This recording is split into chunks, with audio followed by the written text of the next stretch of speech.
ಕೋಗಿಲು ಲೇಔಟ್ನಲ್ಲಿ ಅಕ್ರಮ ಮನೆಗಳ ತೆರವು ಪ್ರಕರಣ ಸಂಬಂಧ 2024ರಲ್ಲಿ ಅಕ್ರಮವಾಗಿ ಮನೆ ನಿರ್ಮಿಸಿರುವಂತಹ ಒತ್ತುವರಿದಾರರು 2023ರಲ್ಲಿ ಯಾವುದೇ ಮನೆಗಳು ಒತ್ತುವರಿ ಜಾಗದಲ್ಲಿ ಇರಲಿಲ್ಲ. ಆದರೆ 25ರಲ್ಲಿ ಸರ್ಕಾರಿ ಜಾಗ ಒತ್ತುವರಿ ಮಾಡಿ ಮನೆ ನಿರ್ಮಾಣ ಆಗಿದೆ. ಜಿಲ್ಲಾಧಿಕಾರಿಗಳಿಂದ ಸ್ಯಾಟಲೈಟ್ ಇಮೇಜ್ ಅನ್ನು ಕೂಡ ತಯಾರಿ ಮಾಡಲಾಗಿದೆ. ಕೋಗಿಲು ಲೇಔಟ್ನಲ್ಲಿ ಹಿಂದೆ ಅದನ್ನ ವೇಸ್ಟ್ ಮ್ಯಾನೇಜ್ಮೆಂಟ್ಗೆ ಅಂತ ಆ ಜಾಗವನ್ನು ಇರಿಸಲಾಗಿತ್ತು. ಅದಕ್ಕೆ ಕಾಂಪೌಂಡ್ ಅನ್ನು ಕೂಡ ಹಾಕೊಂಡಿದ್ರು. ಅದಾದ ನಂತರದಲ್ಲಿ 2023ರವರೆಗೂ ಯಾವುದೇ ಒತ್ತುವರಿ ಆಗಿರಲಿಲ್ಲ, ಮನೆಗಳು ಇರಲಿಲ್ಲ.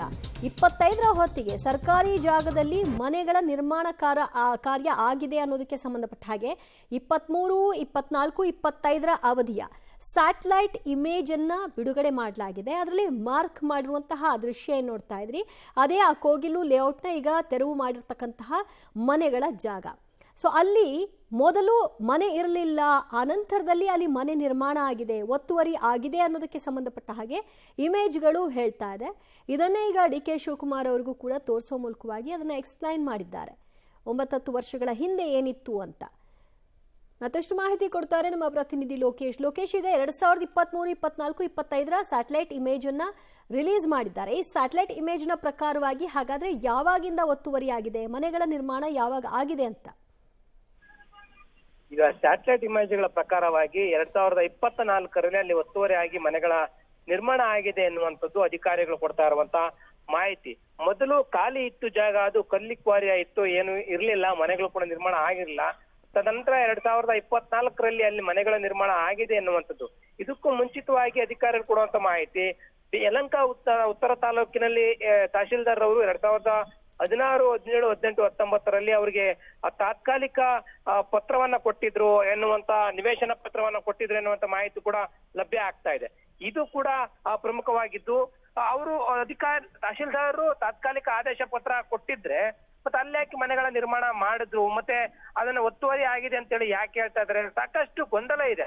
ಆದ್ರೆ ಅಲ್ಲಿ ಒತ್ತುವರಿ ಆಗಿದೆ ಅನ್ನೋದಕ್ಕೆ ಈಗ BSWM ಅನ್ನೋರು ಈ ರೀತಿಯಾದ ಸ್ಯಾಟಲೈಟ್ ಪಿಕ್ಚರ್ ಅನ್ನ ಬಿಟ್ಟು ಡಿ ಕೆ ಶಿವಕುಮಾರ್ ಅವರಿಗೆ ಮಾಹಿತಿ ಕೊಡ್ಲಿಕ್ಕೆ ಈಗ ಮುಂದಾಗ್ತಾ ಇರುವಂತದ್ದು. ಅದು ಸರ್ಕಾರಿ ಜಾಗ ಖಾಲಿ ಇತ್ತು, ತದನಂತರ ಒತ್ತುವರಿ ಆಗಿದೆ. ಇದರ ಹಿಂದೆ ಈ ಇಬ್ಬರು ವ್ಯಕ್ತಿಗಳ ಕೈವಾಡ ಇದೆ ಎನ್ನುವಂಥದ್ದು ಕೂಡ ಸಂಶಯವನ್ನ ವ್ಯಕ್ತಪಡಿಸ್ತಾ ಇದ್ದಾರೆ. ಹಾಗಾಗಿ ಯಾರು ಏನು ಅನ್ನೋದನ್ನು ಕೂಡ ಪತ್ತೆ ಹಚ್ಚಿ ಕ್ರಮ ವಹಿಸುವಂತ ಕೆಲಸ ಆಗ್ತಾ ಇದೆ. ಅವರಿಗೆ ಪರ್ಯಾಯ ವ್ಯವಸ್ಥೆನ ಕಲ್ಪಿಸೋ ದೃಷ್ಟಿಯಿಂದ ಕೂಡ ಎಲ್ಲಾ ರೀತಿಯಂತ ಚಿತ್ರಣಗಳು ಈಗ ಹೊರ ಬರ್ತಾ ಇರ್ತಕ್ಕಂಥದ್ದು. ಯಾವಾಗ ರಾಜಕೀಯ ಸ್ವರೂಪ ಪಡ್ಕೊಳ್ಳೋದಕ್ಕೆ ಮುಂದಾಯ್ತು, ಆಗ ಎಲ್ಲಾ ಮಾಹಿತಿಗಳನ್ನ, ದಾಖಲಾತಿಗಳನ್ನ ಹೊರತೆಗೆದು ಅದಕ್ಕೆ ಸಂಬಂಧಪಟ್ಟಂತ ಮಾಹಿತಿಯನ್ನ ಸರ್ಕಾರಕ್ಕೆ ನೀಡೋದಕ್ಕೆ ಈಗ ತಹಶೀಲ್ದಾರರು ಮತ್ತೆ BSMU ಅಧಿಕಾರಿಗಳು ಮತ್ತೆ ರಾಜೀವ್ ಗಾಂಧಿ ವಸತಿ ನಿಗಮ ಅಧಿಕಾರಿಗಳು ಕೂಡ ಮುಂದಾಗಿರುವಂತದ್ದು. ದಿವ್ಯಾ, ಥ್ಯಾಂಕ್ ಯು ಲೋಕೇಶ್ ನಿಮ್ಮೆಲ್ಲ ಮಾಹಿತಿಗೆ.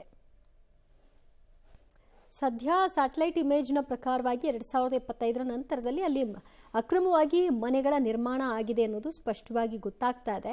ಆದರೆ ಅದಾದ ನಂತರದಲ್ಲಿ ಹೇಗೆ ಈ ಬೆಳವಣಿಗೆಗಳಾಯಿತು, 1 ವರ್ಷದ ಈ ಅವಧಿಯಲ್ಲಿ ಯಾರು ಇದನ್ನು ಗಮನಿಸ್ಕೊಳ್ಳೇ ಇಲ್ವಾ, ಈಗ ದಿಢೀರಂತ ಎದ್ದು ಕುಳಿತರ ಅನ್ನುವಂಥ ಪ್ರಶ್ನೆ, ಅದಕ್ಕೆ ಅವರೇ ಉತ್ತರವನ್ನು ಕೊಡಬೇಕು.